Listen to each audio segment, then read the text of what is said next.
got some great news, Saints fans. The black and gold have once again become cap compliant.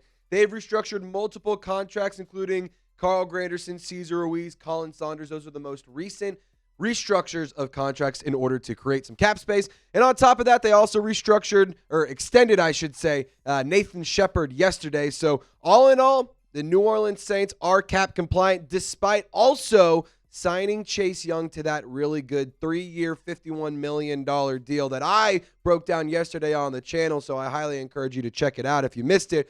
Welcome into Saints Now by Chat Sports. My name is Trace Girouard. Thank you so much for tuning in to our bright and early AM edition of Saints Now by Chat Sports. So right now, the New Orleans Saints are 30th in effective cap space. According to Spotrac, they have $6,547,729 to spend. I will add, I want to just clarify here, Spotrac has the cap space at $6.547 million. Nick Underhill, he did post recently that they have about $13 million in cap space. I'm going off of what I see in Spotrac. I'm going off of what I see from Nick Underhill. $6.5 million from Spotrac, $13 million in cap space from Underhill. Now, obviously, that's not a lot to spend, and obviously you can need more in order to be able to go and add to the roster, and especially to add playmakers and talent that, quite frankly, this roster is missing. When you restructured Khalen Saunders, you saved $2.1 million. I actually was shocked that the Saints decided to keep Binky after extending Nathan Shepard. Now, when it comes down to which player is more productive, Shepard's the more productive player. However, in terms of vibes, I like Khalen Saunders more. That being said, clearly the New Orleans Saints believe that those two guys will be a fit in the Brandon Staley defensive scheme. And on top of that, you also traded for Devon Godshaw. So the defensive line, it looks pretty similar. Obviously, we still got to find out what's going to happen with Cam Jordan. Will he take a pay cut? Will the Saints just straight up cut him? I don't think they will, but I think he'll take a pay cut. We'll have to see. Worth noting, he is in Austin right now, so I don't think any news is going to come out right now. But if it is happening, or if any news does happen, I'll break it down. You did save $11.6 million restructuring Cesar Ruiz and Carl Granderson as well. When it comes down to those two players, I like Carl Granderson, I like Cesar Ruiz, but not as top options on my respective offensive or defensive lines. Carl Granderson needs to be much more effective, 5.5 sacks last year, but needs to be more productive. He had a lot of pressures, but pressures are great. Pressure makes diamonds. It's time to make some diamonds. Cesar Ruiz, to me, he's a frustrating player. It's nothing against him as an individual. It's just, the football play is so inconsistent. You'll have some weeks where he looks like one of the best guards in all of the National Football League, but then you'll have some weeks where you look like a 7th grade B team could absolutely take his lunch money. So right now, in terms of the cap savings, $13.7 million saved. Like I said, $6.5 million in cap space. That's 30th in the league. And you can actually even create a little bit more space if you restructure linebacker Pete Werner. That should save a little over $2 million. About 2.5, I think. And then on top of that, you have to find out, what are you going to do with Taysom Hill? Because you're definitely not bringing him in at his current price point. You're going to have to either have him take a pay cut or restructure it or something.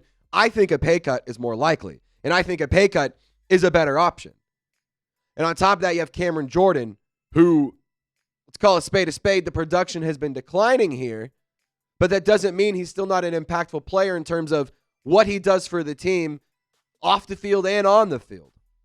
And I understand that these players are paid for on-field production, but I think Cam Jordan is such a good leader, and he is a guy who could help usher in the new era of Saints football while still paying homage and respect to the previous eras, that I actually think that a pay cut would make more sense and to keep Cameron Jordan around. Not at the current price point, though. That has to change. Really quickly, I do want to encourage you to subscribe to the channel. Last night, late night, we put out a video about Chase Young re-signing. On top of that, we went live yesterday. We put out multiple videos. I think we did 3 total videos yesterday and a live show and multiple short-form content videos. So we're ramping up our coverage. We're giving you free agency updates every single opportunity we get. Be sure to subscribe. Lock us in for free Saints videos. If you haven't already, you're not a real fan of this right here. You're not a real Saints fan. Just saying. I'm calling you out. Not really, but I am. Subscribe today if you love the New Orleans Saints. Back on track here. Now, in terms of who could you go and spend, what's next? First, I think what's next is clearing more money. And I know that is the obvious answer, and it's well, duh, but who are they going to sign? You got to clear money. $6.5 million is not a lot to spend. You can get creative with the accounting. You can get creative with how you load these contracts. Like, for example, Chase Young, if I remember correctly, he's not going to have a super high price point this year, but the next few years he'll have much higher price tags, if you will. I also think with the New Orleans Saints, you have to be realistic with yourselves and you have to be honest with where you are. You have a lot of needs, and you're not going to be able to address a lot of those with a little under $10 million of cap space to spend. You're just not going to get to do that. That's why it's important to have Cam Jordan and Taysom Hill take those pay cuts. So that way you can have more money to spend, and you can go and add a wide receiver. You can go and add a safety. You can go and add a corner. You can go and add offensive or defensive linemen. I mean, there's not a lot of options in terms of free agents that come to mind. I mean, Javon Holland got signed this morning by the Giants, so he's off the table. Dare I say Justin Simmons? Do we revisit this conversation? No. But, I mean, Kyle Juszczyk's out there. He's a free agent. I would love that. Adam Prentice is a fullback. I'm all in on that option. But you lost Paulson Debo in free agency. Javon Holland is gone. There's not already a great wide receiver group to begin with. Not many offensive linemen that really move the needle for me. Jonathan Allen's off the table because he just signed with the Washington Commanders. So when it comes to the New Orleans Saints, I mean, I'm just kind of at the spot where you got to be realistic and understand you're not going to get a top guy. You're not going to get some big name blockbuster move, because I think that was Chase Young. I think like every year, despite the cap issues, we know for a fact Mickey Loomis likes to make one good move or one splashy move, one expensive move. A couple years ago, it was Derek Carr. Last year, Chase Young. This year, a longer contract for Chase Young. You got to clear up more space.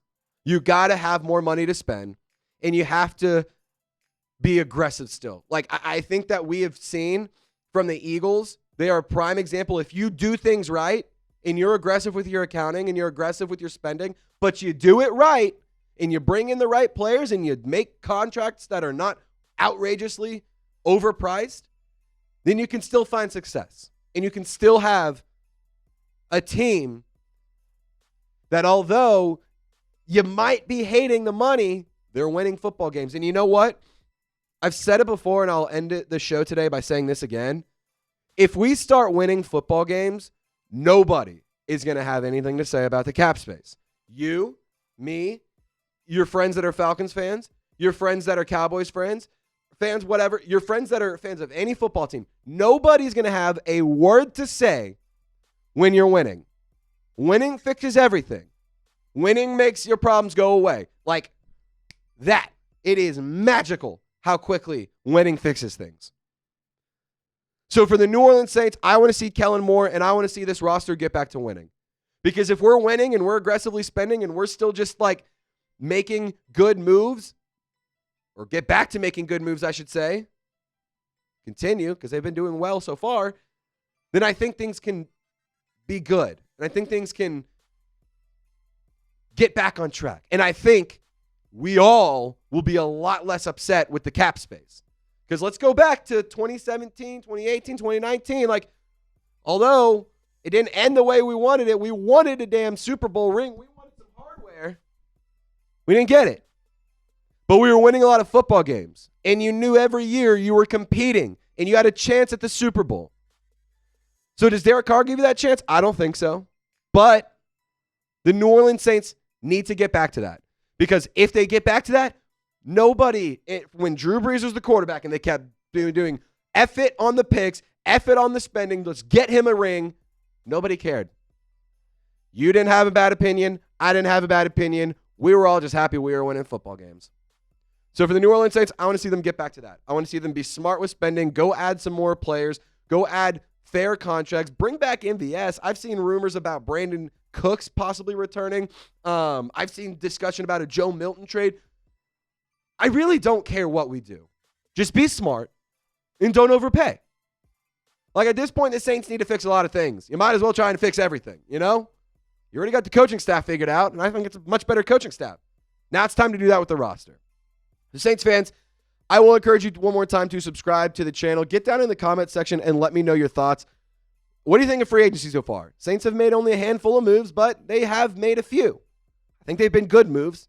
I think they've been smart moves. But what do you think? Let me know in the comment section. Don't forget to subscribe.